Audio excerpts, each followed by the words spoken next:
Hey y'all, welcome back.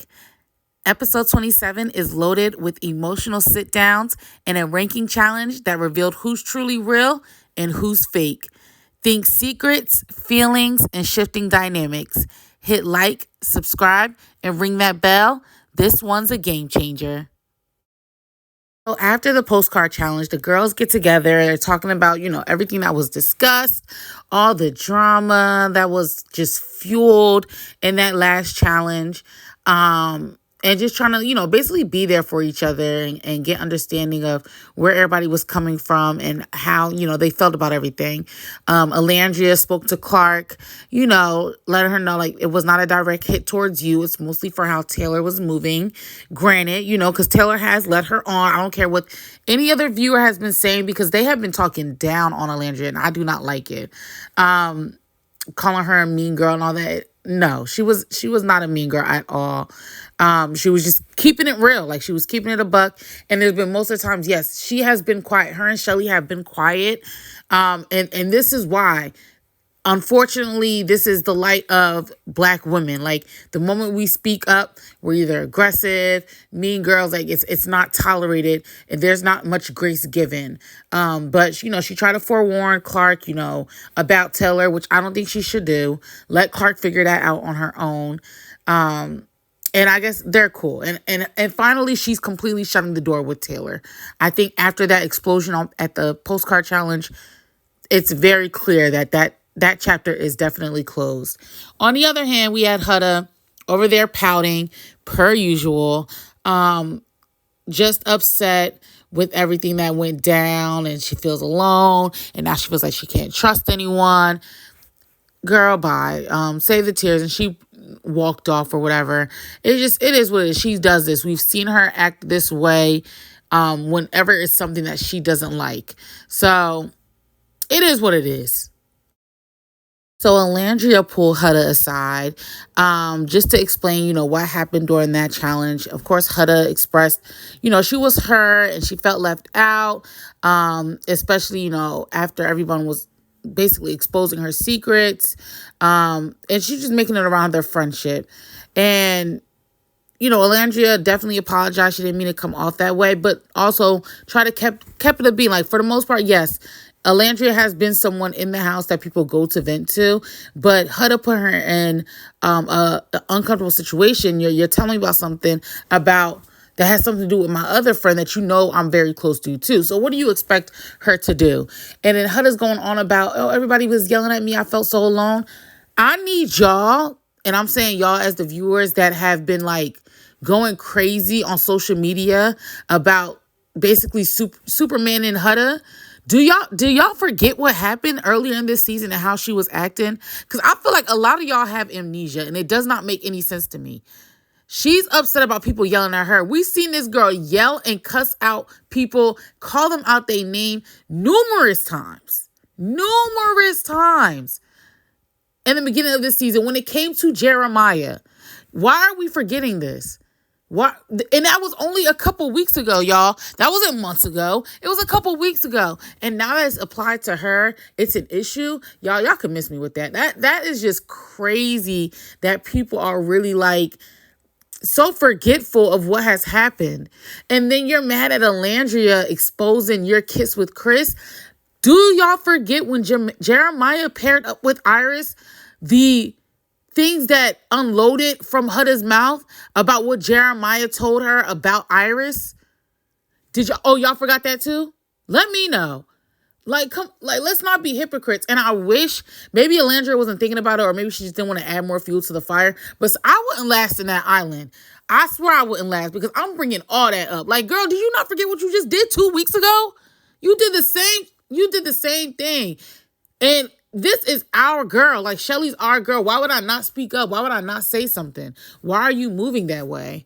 Like, child, oh God, it was just so annoying how forgetful both Huda and everybody else that's watching this can get. And now they're just bashing Olandria and Shelley for them expressing how they truly feel. It's crazy to me.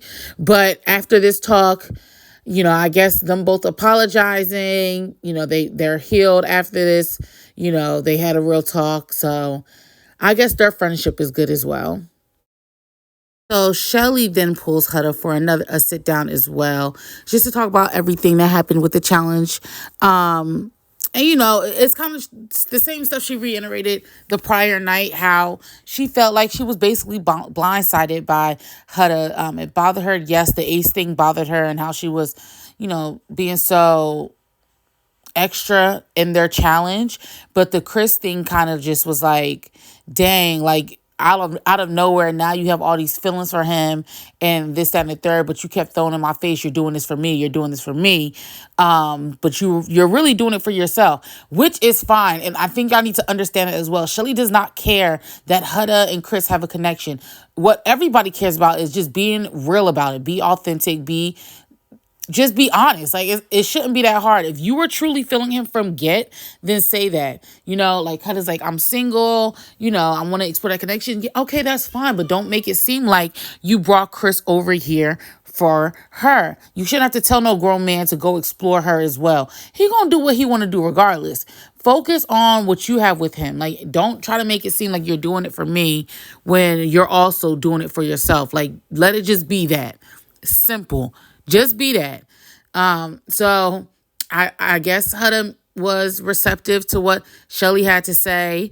I guess, they want to mend this friendship or whatever. I do think Shelley may have a little bit of trust issues when it comes to Huda. But we'll see. I just need the same grace that the girls in this villa has given her, and the same, because they've saved that girl multiple times, y'all. Multiple times.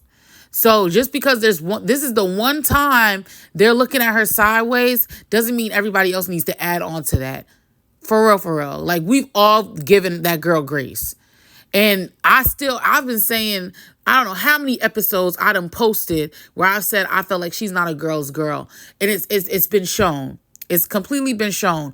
You done called Amaya out her name, and now you best buddies with her, talking about, oh, I don't trust her. I don't understand her motives or anything like that. You said stuff about Iris as well. And these the same girls that are coddling you when you in your little moods. So please miss me with that. Shelley took the upper hand. She squashed it or whatever. They finally had that conversation, and I guess they good as well. Moving away from the drama a little bit, we had Pepe and Grayson finally have a conversation, which was long overdue. I mean, I felt like this conversation was going to happen, especially how the postcard challenge had ended. But basically, Pepe called it a quits with Grayson. Respectfully, like, thank you. Like, this is what, honestly, to everyone out there, this is what who's confused on why we have so much anger towards Taylor. This is what Taylor should have did. Pepe realized this ain't going nowhere with Grayson. He tried, and he did. He did try an attempt, and it ain't what it's just not there. He said it has nothing to do with Hannah. Part of me believes that it could just be like he really just doesn't have a connection with Grayson. But I do think Hannah may still be in the back of his mind. But it is what it is. Like, this ain't the connection. And of course, Grayson wasn't feeling that. She got upset. She feels like, her time here was shortened because she put so much focus on Pepe. But that's the risk, y'all. Like, especially as bombshells, when you come in here, you're risking that when you're putting all your eggs in one basket, that it's not going to hold. So they're done. I don't know where Pepe's going to go after this. I don't see him having a connection with any other girl here. Same for Grayson. So we'll see where their future leads. All right, let's get into Zack and Amaya Papaya. Zack, you can go. Because he really pissed me off this episode. I don't know about y'all, but he was such a contradiction. Like, how are you going to be so upset and mad at how physical and how much Amaya is, but that's the same reason why you didn't choose Olandria and Casa Amor? Make it make sense. Make it make sense. You wanted to kiss this girl multiple times, and now it's too much? Are you serious? I truly believe once he see how the other guys was feeling about Amaya, he probably was thinking, oh, I should be against this too. For real? Because remember, Zack is from another show, y'all. I think he's from Big Brother or something like that. So he's playing. I definitely don't think he's here for genuine reasons. I feel like he's here just for being strategic and trying to win the money, which ain't going to happen on my watch. But come on now. And I'm glad Amaya told him off. Like, what? You don't make no sense. And she told that boy to shut the F up. And rightfully so, because you don't make sense. Like, stop talking to her. Please. Leave her alone. Step away. Like, this ain't it. Like, you played yourself. Like, follow her. I thought Austin was like that, but Zack, nah. You beat Austin in this. But luckily for our girl Amaya, there is hope with Brian. They have a chat. And it's good. Like, he was the only one really that was sticking up for Amaya during the postcard challenge about, how everybody's like, oh, the babe this and love this. And he's saying, like, that's a part, of our culture as Latinos. And they have chemistry. It's there. Like, I definitely think he's been off of Andrina since they had that little conversation about exploring other connections. I can see this. I don't know about y'all. Y'all let me know. Amaya and Brian. Like, Amaya has been through the ringer. Like, with Ace, with Austin, now with Zack. So, I am praying, like, Brian is it. And I like Amaya. Before I said she was growing on me, I like her. I think she is one of the most authentic people on this show. Yes, her personality is a lot, but who doesn't have someone like that in their life? Like, I feel like you need someone like Amaya who exudes so much positivity and energy. Like, she's a vibe, and she stands her ground. She's expressive of how she feels. She's gonna back you up. If you her girl, like. I'm here for Amaya. So I'm really hoping that Brian is the one, because we are, gearing towards the end of all this and not a lot of time is left. So I hope she's able to build some type of connection with him. What do you guys think? All right, and then it's time when Ariana's there for a challenge. So this was a big one. Each Islander ranked every other Islander in categories like genuine, trustworthy, boyfriend or girlfriend material, and vacation pair, and guessed how others would rank them. And a lot of the Islanders, the men, they put Shelley number one as trust. So that was like a huge win for her validation. Amaya took, number one genuine. That was from America's pick. Huda kind of kept putting herself low, but she was in top 5 in a lot of categories. Pepe and Chris were top 2 in a lot of the categories as well. What really was crazy was Amaya and Zack was put as like number 1 as one of the top couples. So it was a lot. It was a lot, a lot of reactions from everything that was, categorized. Taylor and Clark were at the bottom for, I think, literally all of them. They were at the bottom almost on every category. And along with Chelley and Olandria, which, again, I do not like. This hate train that y'all got for these girls is crazy. America. Because they were at the bottom because of America's votes. Like, relax. And they was putting Huda at the top. Amaya was number 1 for, like, majority of them, too. It was, like, Amaya, Iris that were top. But, yeah, some of these rankings I was side-eyeing. I was like, what? But those weren't the most important rankings during this challenge. America was left with the decision to vote for their favorite Islander, and those who had received the least amount of votes will be vulnerable and single. So we had Andrina, TJ, Graceland, Austin, Jaden, and Taylor. Those were the top 6 who had the least amount of votes of America's favorite. And a lot of these, I'm not going to lie, surprised me just because of all the hate I have been seeing with Olandria and Shelley. I thought they were going to score low, but thankfully they weren't. They were left out of it. Taylor was no surprise to me. Grayson, no surprise to me. Honestly, Jaden too. I was surprised about TJ and Andrina. And remember, those two came in together as well because TJ has such a strong connection with Iris. Yeah, I don't know. Honestly, I thought maybe Clark may have been up there. No hate to Clark, and honestly, I wouldn't want Clark to go either. Taylor for sure. Definitely for sure. I thought maybe Ace would have a low amount of votes as well, and no hate on Ace. I voted for Ace to stay. So yeah, the ratings definitely surprised me. But again, it's being left to the villa to decide who's going to leave. And this time it's not like one girl, one guy. It's literally just one out of the 6 can stay. So to choose, each islander went up one by one, and they got to stand behind the islander that they wanted to remain in the villa. And obviously the islander who had the most people standing behind them is going to stay. So I'm not gonna lie, I don't know how y'all were. This was so intense for me. Some of the people I kind of knew I expected to know like where they were going. Like obviously Taylor Clark's gonna stand behind Taylor, Iris standing behind TJ. I was surprised to see Olandria stand behind Austin. And then, Shelley, she stood behind Andrina. We had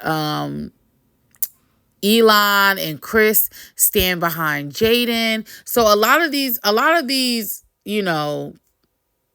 votes, I was very surprised with. But it started, getting down to the wire.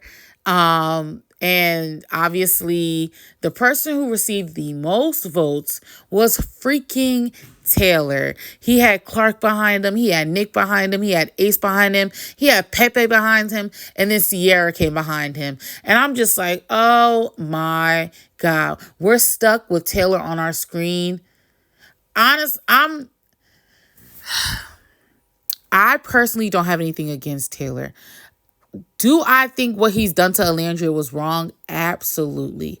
Do I think him and Clark may have a genuine connection? Sure. But maybe it's just I can't take him serious. I don't know about y'all and how y'all feel about Taylor. I just don't personally take him serious. I don't know. And I think both Clark and Olandria probably deserve someone more on a serious tip. I haven't seen Taylor have even a serious, in-depth conversation about anything in his life. So that's why I'm more likely wanting him to go. If I would have to choose from these 6 who I would want to save, it would probably be between Andrina and TJ. TJ because he has tried to form connections with people and has one with Iris. And Andrina the same thing. Like she had Jeremiah in the beginning. And then Brian, that kind of fell off. And then she even attempted with Pepe. So I don't know. We need to stop. Producers, listen to me. We need to stop leaving it up to these villa residents of choosing who stays and who goes, because they've done horrible. With the Jeremiah getting off, Charlie getting off, Hannah getting off. There has not been a good record of people they've been getting rid out of here. So stop leaving it to them. Leave it to us, please. Thank you. So that was episode 27. It cracked open the villa with the sit downs and tears and the challenge that shifted the power grid. And I hope each islander really takes in how America ranked them and realize maybe there's something they have to change or in their coupling. We'll see. We'll see what they get out of this and who truly wins. Let me know down below. What do you think about the rankings? Which one surprised you the most? How do you feel about the whole Huda situation and her, still giving grace? And who are our top couples? I still don't know. I still am not able to tell who are the top couples this season so far. Make sure y'all hit that subscribe to InDFlix, and hit the bell. Episode 28 is next, so let's see how real they stay. I'll catch you guys next time.